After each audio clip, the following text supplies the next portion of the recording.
안녕하세요. 법학박사 김철중입니다. 오늘은 집합건물 분양계약에서 허위 가장광고에 대해서 가르쳐 드리겠습니다.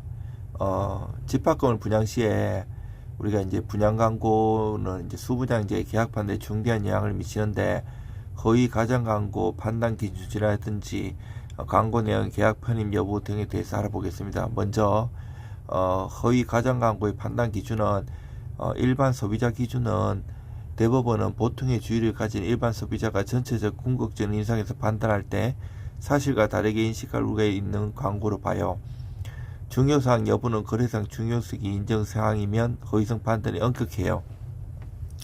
그리고 로마자 3번 광고 내용의 계약 편입 여부, 편입 인정되는 경우 아파트의 외형 재질 관련성, 사회통념상 이행 청구 가능성, 아파트의 외형 마감재 재질 조성, 부대시설, 온천, 커뮤니티 시설 등은 구체적 현실적 이행이 가는 사항이에요.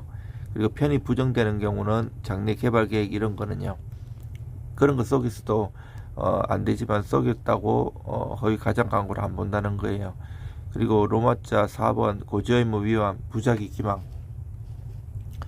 인근 공동묘지, 쓰레기 매립장, 점포 내 기둥, 구조적 하자 등을 알고도 고지하지 않은 경우 신획식상 고지의무 위반, 부작위 기망으로 봐요. 로마자 5번 선시공 후분양의 특징, 준공 전후로 계획이 변경된 경우에는 광고는 청약의 요인에 불과하고요. 2번 일부는 준공형, 일부는 준공 후 분양한 경우는 계약 체결 당시 광고를 실시할 수 있었는지를 개별적으로 판단해요. 그리고 집합건물 상가의 특수문제로 점포 위치 변경, 계약 해지 가능하고요. 이벤트성 광고는 계약 내용 아니라고 봐요. 그리고 로마자 71번 법적 효과는 계약법상은 이행청구 또는 계약 해체, 민법 110조 취소, 손해배상, 고지의무 위반은 계약 취소, 손해배상, 불법행위, 손해배상, 민법 750조, 면책조항의 한계는 계약서에 광고 효력이 없다. 이런 조항이 있어도 기망행위, 고지의무 위반은 적용되지 않고요. 거래상 중요성, 광고의 구체성, 이행 가능성 여러 가지를 봐요.